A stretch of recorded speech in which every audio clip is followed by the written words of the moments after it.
Okay, welcome everyone to our first socially distanced sermon.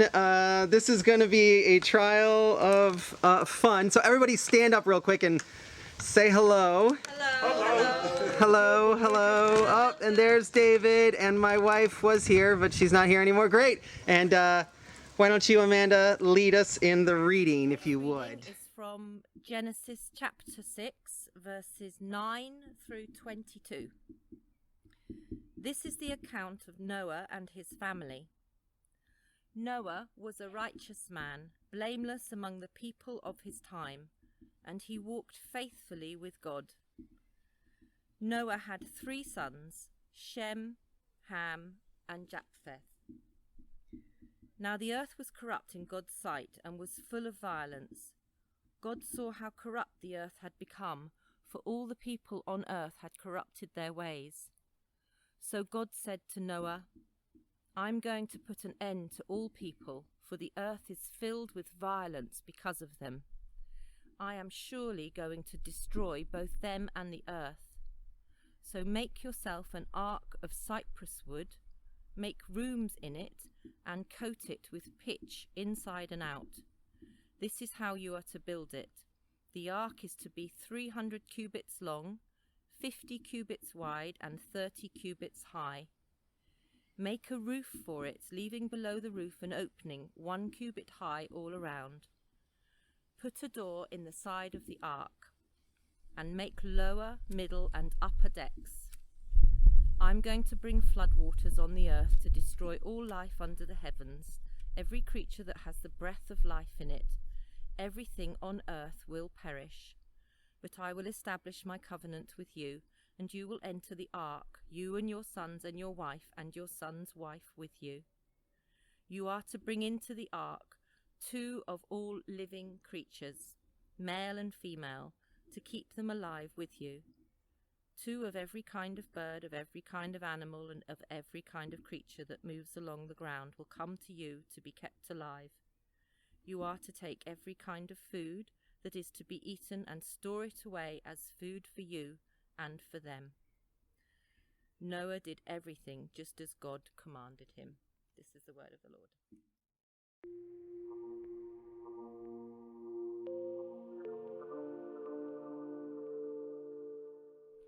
So when I was a youth pastor a long time ago in a galaxy far, far away, seems about 8 years now, which is almost an eternity, really.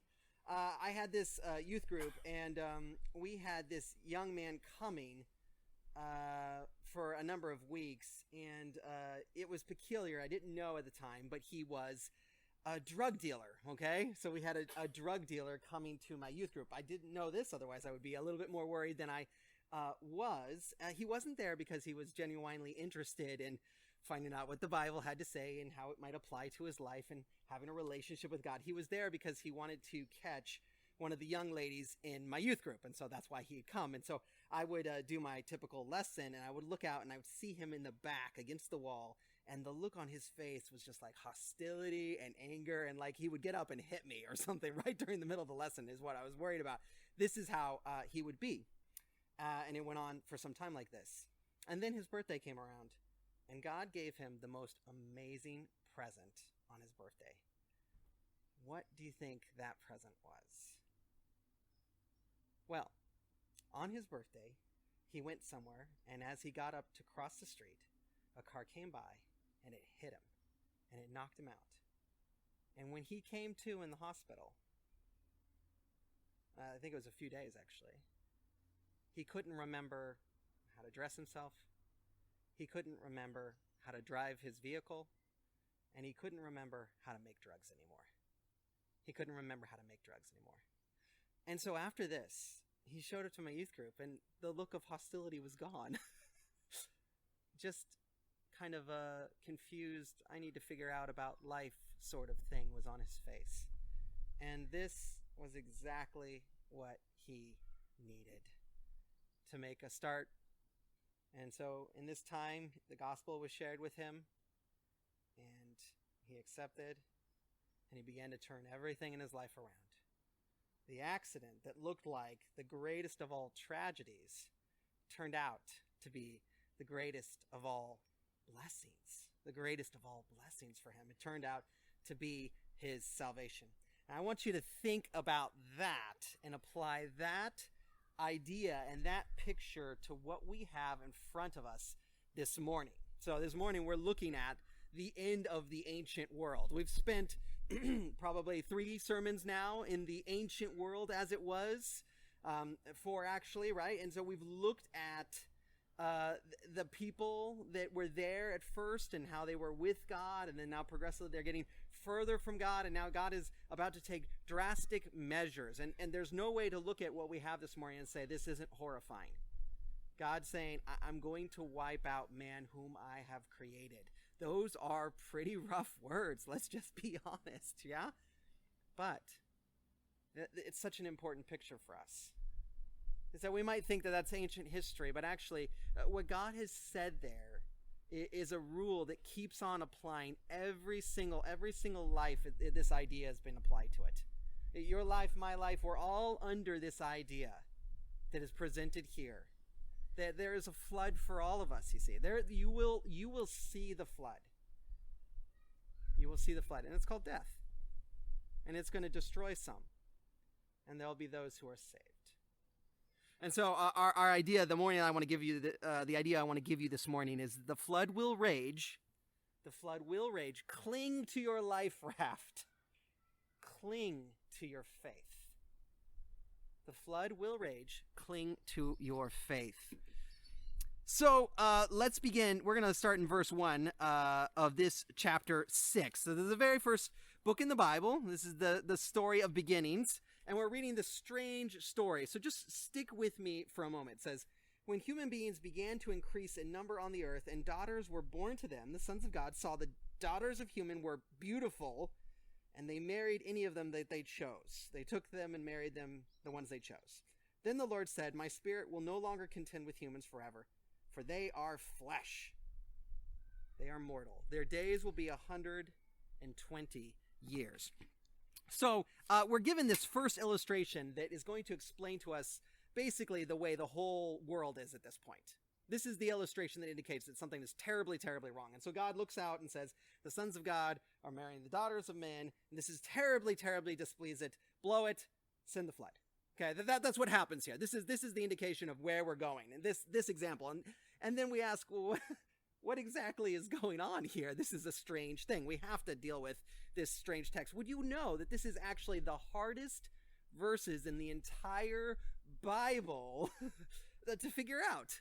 It is. This is the number one set of things that nobody has any idea what is going on. So now I'm going to give you 3 potential ideas, but then I'm going to tell you that it doesn't matter. So let's just see the 3 potential ideas. The first one is the sons of God are the Sethites. Remember the good seed from the last sermon.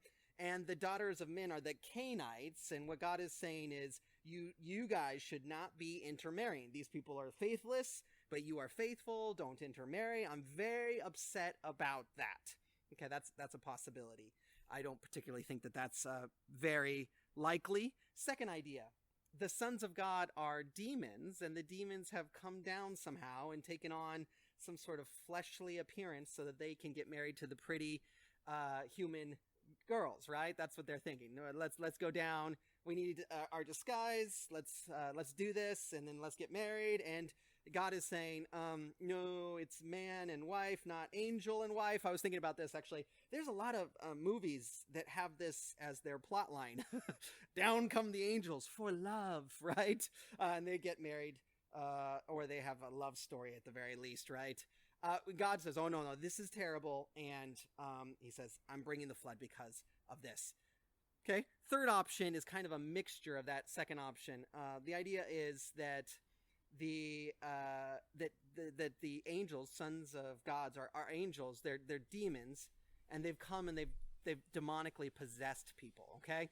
And in this state of being demonically possessed, these people go and they just are after anything that looks beautiful. They're going for any woman they can find. They build up a harem, and the demon vicariously lives out marriage through this. Okay, now for your interest, I think number 3 is the one that I think is correct. And I think it's correct because it's actually, if you look at the Mesopotamian culture, they believed that kings kind of personified the gods that they worshipped, okay? And they would go to the temple and kind of be the god. And there they would copulate with women, okay, that they were betrothed to, quote unquote. And those children would be special children. They would be like demigods, as it were. And so here it says that the Nephilim were in the land. And, people get caught up with this word Nephilim. It sounds like huge people somehow. But actually the word means they're about to fall over.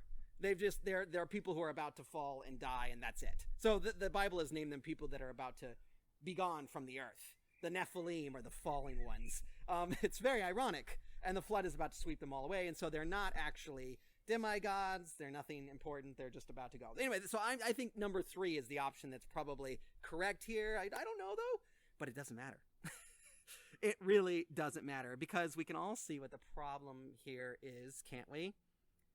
It's demeaning and devaluing women. The sons of God don't love these women that they're choosing. They look and see that they're attractive, and then they go and they take them and they build themselves a big old harem of women. It's like when they open the cabinet of their house in the morning and they say, what kind of cereal I'm going to have today? Is it going to be Frosted Flakes, or is it going to be Cheerios? These are the women. They've piled them and amassed them like condiments in their house. And they don't really love or care for women, and they've pushed women down. That's all you are to me. A faceless beauty that I'm to enjoy, nothing more. And that is disgusting. And God cares so deeply for equality. Remember that God said that mankind was made in the image of God, male and female. And yet what's happened here is that man has devalued his partner into a possession. You're not made in the image of God. You're just for me to consume. You're not made in God's image. And so it's this disgusting thing. And we see the hints of this all along Genesis. So in Genesis, God gives Adam a someone who is an equal, who is part of the image of God. And the very first words out of Adam's mouth about Eve are, the woman that you gave me, she made me do this. It's not my fault that I ate the fruit. It's her fault. And then that's picked up a little further in Lamech.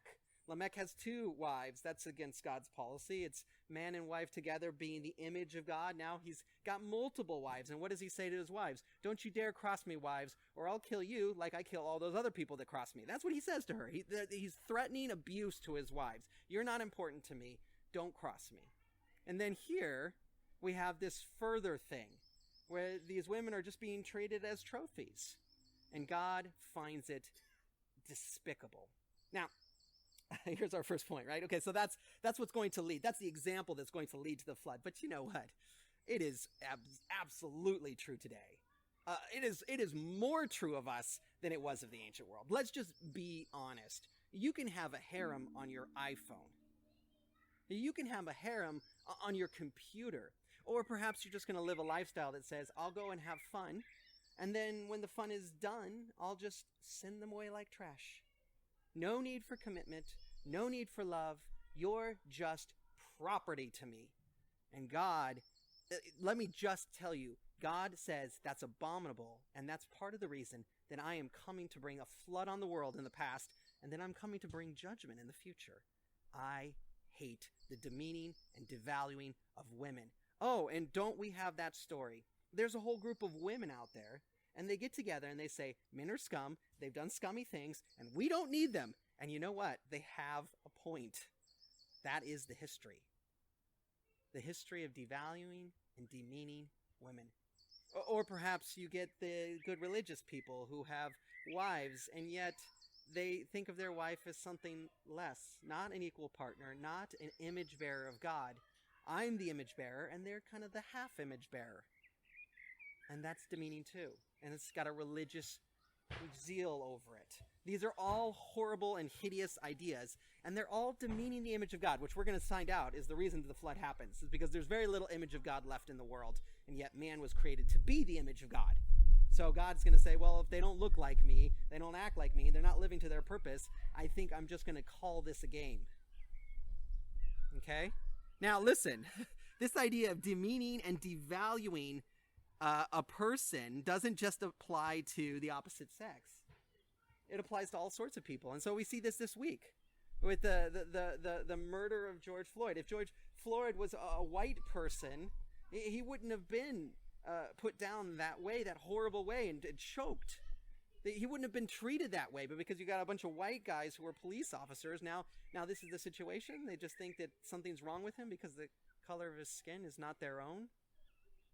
And yet it's so easy to say people that look like me, people that are like me, well, they're better, and people who are different than me and look different than me, well, they're worse because I'm great. Right? It all goes back to that selfish pride. Now, the funny thing is, genetically speaking, you have in common with every other human on Earth 99.5% of your genetics, okay? You have everything in common with everyone else on Earth genetically. There's just this tiny difference. That 0.5% makes up all the difference that we see in humanity. Otherwise, we're all humans. And so there's no difference at all. And yet you can see the tendency of humans. Here's what humans do. Yeah, I'm made in the image of God, but everybody else, no. Everybody else, they're less so. And that hurts God deeply. That hurts God deeply. And so look at what God says he's going to do. We're going to look at verse 3 and then verses 5 and 7. So in verse 3, it says, "Then the Lord said, my spirit will not contend with humans forever, for they are flesh. They are also just flesh, or they are mortal. Their days will be 120 years. And then verse 5, the Lord saw how great the wickedness of the human race had become on earth, that every inclination of their thoughts, so the human heart, was only evil all the time. The Lord regretted that he had made human beings on the earth, and his heart was deeply troubled. So the Lord said, I will wipe from the face of the earth the human race that I have created." And we can stop right there. So there's this very interesting progression, okay? And the progression starts with Adam. Adam just like, it's almost like he trips and accidentally sins. Okay, that's, Adam's sin is like, well, I ate from the tree and I kind of knew I wasn't supposed to, and ooh, whoops. But then the next sin is much more serious. It's like murder. It's grown, right? And then the next one is like, yeah, I'll murder for fun, essentially. If anyone crosses me, I'll murder them. And I like polygamy and I like evil things. It's grown, it's grown, it's grown. And then now here we get to the climax of it. And the climax is actually that every human being is now completely taken over by sin. That's what it says here. Every inclination of their heart, all the time. It's like they're owned by sin. And this is God's problem. God made man in his image to be image bearers, and sin is this thing that is outside of God's image, that it's outside of God's desire and God's will and God's heart. And man just does that all the time. It's like what he's done is he's just tried to stamp out every little inch of God's image in him until there's very little left. And so we can remember what God did with Cain. You know, Cain murdered his brother Abel, and he said, now you're going to kill me, right? And God says, actually, I'm going to put a mark on you so that you're not going to die. And Cain lives this very long life, but all that time was wasted. All that time came to nothing. And what happened is Cain got more and more wicked over that time. He didn't get more holy, he became more wicked. And so God looks at that situation. He's watching all these humans that go on living for long, long, long periods of time, but it's all for nothing. He's just striving with them. He's like having a wrestling match with them instead of helping them to become more like himself. He's fighting them when what he wants to do is grab them in his arms and make them more like himself. But he's given that option. And so he says, this is not going to go on forever. 120 years, that's it. And that 120 years, it means two kind of succinct things. The first idea is in 120 years, probably the flood is going to hit. So he's giving them a warning. You guys have 120 years. We're going to go on with this for 120 years, but after that, this is game over, okay? You either trust me or you don't. That's all you have. But he also means that from now on, there's going to be this situation. And the situation is none of us get more than 120 years before we face the flood. We will face the judgment. It will be, you know what? If you do your very best, if you eat you eat the right stuff, you have all your multivitamins every day, and you get plenty of water, and you do exercise, and you do everything right, you can live to 120 years, but you will still face judgment. That is the way of things. So some are going to face it in the flood, and some are going to face it in the flood of death. But we are all going to face it. It is as likely to occur as the sun coming up tomorrow. That judgment is sure. And the flood helps us know that it's sure. What God is saying is, this is the way of things. You're going to face judgment eventually. I want you to know. How do you know? Because I've already done it, and you see how people grow old and they die. And so now we have that to think about. Now, we might respond, and this is fair, right? We say, oh, that's terrible. God, I hate the fact that we're born and then we die. That's awful. And I hate the fact that people are, why would God wipe out people in a flood? That's absolutely terrible. God is really mean and unkind, and God is loving. So this is, seems like an inconsistency. That is, but God is the one who gave life. It's a gift. You didn't say you have to create me, God, and God didn't say, yeah, because you ask, I will. God created you out of love. It's an incredible gift. And as the author of life, he's not required to just let it go on indefinitely, especially if what's going on indefinitely is you warring against God. You wrestling with God. I'm going to do this forever. I'll never come to you. God says, well, actually, you're not going to do this forever. You're going to have to answer for this someday. And yet God will not force us. And so you see the flood is our flood. Do you see that? The flood is our flood. We have all the same problems that they did. and we have a judgment as certain as they had. So that's our first point. The flood will come. So now the second is, if the flood is coming, you would better cling with all of your might to that life raft. If the flood is coming, it's time to prepare. It's time.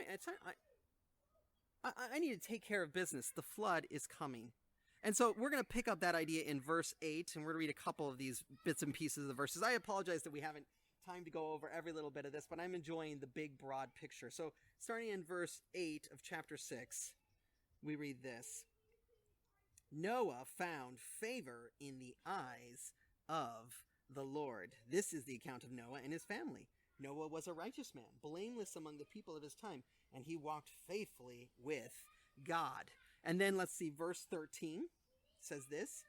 God said to Noah, I'm going to put an end to all the people, for the earth is filled with violence because of them. I'm surely going to destroy both them and the earth. So make yourself an ark of cypress wood, make rooms in it, and coat it with pitch, inside and out. Inside out. And then jumping to verse 18. I will establish my covenant with you, and you will enter the ark, you and your sons and your wife, and your sons' wives with you. And your son's wife with you. So how does Noah escape the judgment? He's the only one that escapes judgment, him and his family. How does he escape judgment? The answer is, we're told, well, he finds favor with God. He finds favor with God. That's the premier thing that you're supposed to see. Noah found favor with God. And that word favor is the same root word from which we get, we've spoken about this before, grace. Noah found grace with God. So let's just put this in perspective here. God is going to wipe out the world. God is going to wipe out everyone who stands opposed, who have been wrestling with him this whole time. But those who look for grace, those who turn and repent, God gives them grace. And it's just this one singular man. God gives them grace. Now, we're also told that he's upright, that he's blameless, that he walks faithfully in his generation. But we're told those things after we're told that he gets grace. The idea is he gets the grace first, and then this is the result. He repents, and then God gives him grace, and that grace transforms him. He walks uprightly. He's blameless. And in fact, that word blameless doesn't mean that he never sins. And this is the danger that we might run into. We might think Noah did everything right. And I have a book about this, actually. So there's lots of kid books on the flood. Why is that exactly? I mean, like, you give this to your child, and it's like, all the people laughed at Noah, and then you don't talk about it again. Like, what happens to them, right? I mean, it's kind of a brutal thing for a little kid to get. Anyway, there's tons and tons of books about the flood, right? And in the book that my child has, it says, Noah and his family, they work hard all day long. They do everything that God says. They please God all the time. That's not what's here. What's here is that they found grace. That they were sinners, they were needy. They found grace, and that grace transformed them. And we've actually seen that all the way through Noah's line. Okay, the Sethite line, they're looking for the living God to save them. They're weak, they're needy. One of them is named Needy, and the idea is they begin calling out to God, help us in our need. And so Noah is a grace-filled person, and that changes him. And so when it says blameless there, it means devoted to God, devoted to grace, devoted to mercy. So that mercy is what is eventually going to save Noah. And know this, it's not Noah who saves himself here. It's God. Yeah, they have to respond by faith to God. God is the one that gives them the boat, the idea of the boat. God is the one who comes down and tells them. And so we haven't any ability whatsoever to save ourselves. There is no helicopter out of the flood. There is no plane ride out of the flood. There is no rocket cruise outside of the flood. There is but one means for salvation. And that salvation is God's means. That is it. That is the only way. And, so people like to say, I've heard this, just feel sincere. Just be sincere about your faith, whatever it is, and it will be okay. I love how they exclude God, like they don't even mention God, right? Like God will choose that it'll be okay because you're sincere in your faith. But if they do, I'm sure God will approve. Like they've had a conversation with them and God said, as long as you're sincere, I'm happy, right? But God doesn't say that. God does not say that here. God doesn't say if you're sincere, I'll be happy. Actually, God says, listen, the whole world is going down and there's a boat. So either you're in faith and you're on the boat or you're in the water. That's the options. Either you take my salvation or you've got nothing to stand on. And I hope you can swim. Okay, this is the issue that is here. There is but one message of salvation. Now, I want to show you the imagery of grace that is all over the ark. Okay, so if you, we don't have time to dig into every little phrase here, but we're told about like the dimensions of the ark. You guys notice the dimensions? It's to be this big and this long, and we're told about what it's to be made out of, and what you're to do, and the animals that you bring in it. Why all this description? Why is this needed? Well, you should know that this vessel is seaworthy, okay? If you were to build it, it would float. Well, and that's great. There's lots of everywhere in the world there is a flood story. Everywhere. Like in Hawaii, there's the story of Noe who hears from God that the world's going to be flooded and he takes animals with him. Okay, that's in Hawaii. Okay? Noe from Hawaii. Yeah, it's all over the world. And if you go back far enough in Mesopotamia, you get closer and closer to what the Bible has. Okay? But the further you get to Gilgamesh and all these other epic stories that are ridiculous. But the closer you get, it gets closer to this story right here, the further back in time. So this story is there, but they have boats, and none of those boats float. And these other stories, they say, build an ark, and it should be this big or this, and they don't float. And they just would sink like a rock, okay? One of them is a giant square. Down it goes, yeah? That's Gilgamesh. Gilgamesh is in a giant square that would sink like a rock. But that's not, I don't think that's the point of the description here. Even though it does float, it's seaworthy. The point of the description is to remind us that God is creating a new place of salvation. A place that is like the Garden of Eden, a place that will be like the tabernacle, a place that will be like the temple, and a place that Jesus says, that represents me. Destroy this temple, Jesus says, and I will rebuild it in 4 days. And he's talking about his body, and the body is the temple, and the temple is Eden, and the temple is the tabernacle. And so God is making a salvation method. And so there's salvation imagery all over this. So we can start with the animals. You're to take 2 of every animal, God says. Well, that reminds us of the story when Adam was in the garden. He brings 2 of every creature by. You remember that? And then Adam, what is he to do?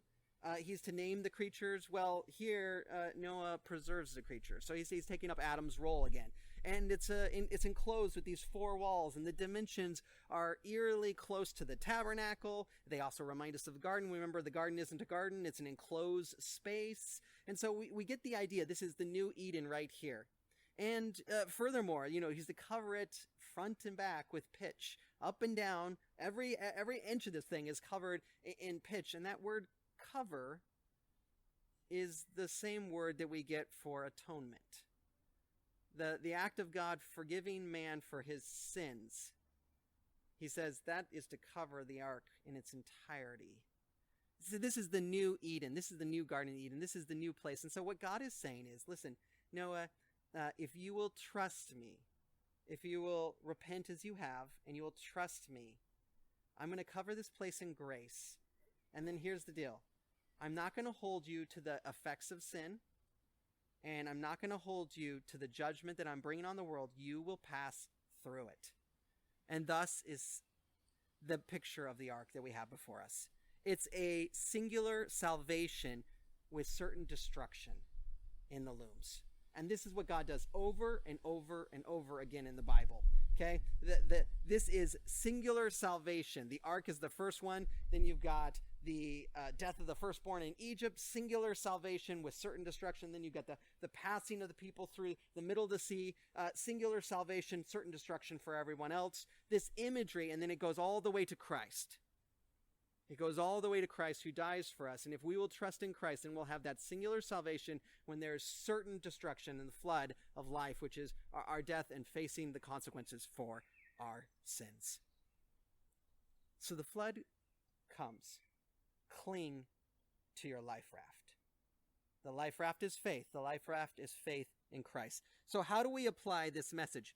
So I've been on like a half dozen flights just in the last couple of years. It happens less frequently now with COVID. Anyway, but when you get on the flight, you know what happens. You're reading the stuff they hand out to you, and you're waiting to go already. You're a little bit nervous. As people are nervous about flights. I'm nervous about flights. Okay, get off the ground. Everything's safe. Yeah. And then they come forward and they say, no, if we could have your moment of attention, we just want to alert you to some of the safety features we have going on. And they always mention the life preserver, and it's always somewhere below my seat somewhere. I can never quite remember where it is. I don't see. The thing is, I don't ever believe that I'm going to have that plane end up in the drink, and then I'm going to need to reach down and grab my life preserver. It does. So since I don't care, I never listen to find out where it is. Who cares? But what if I knew? What if it had been revealed to me that I had to keep going on flights for the rest of my life, but that eventually I'd be on a flight and it was revealed to me that it was going to go into the water and that I would need to know where that life preserver is? What would happen? Every single flight that I got on, my hand would be underneath my seat looking for that life preserver. And when I found it, I might just hold on to it the whole time, the flight, as I do my thing. You know, I'm going to get in there. I might as well be ready. This is what we're called to do with the unique salvation that we've been offered. Cling to that raft. Jesus says, remain in me. Remain in me. We have the only salvation that is out there. And the only mistake we could make is to go, I'll never, ever need that. Instead, God says, keep your eyes on me. Remember your identity. Remember the cross. Remember my salvation. Don't think that you have it together. Don't try to earn your salvation. Don't be the person who says, I'm sure God will approve of me. Cling to Christ every day. Don't let yourself drift away. There is no other life preserver. There is no other life raft. Let's pray.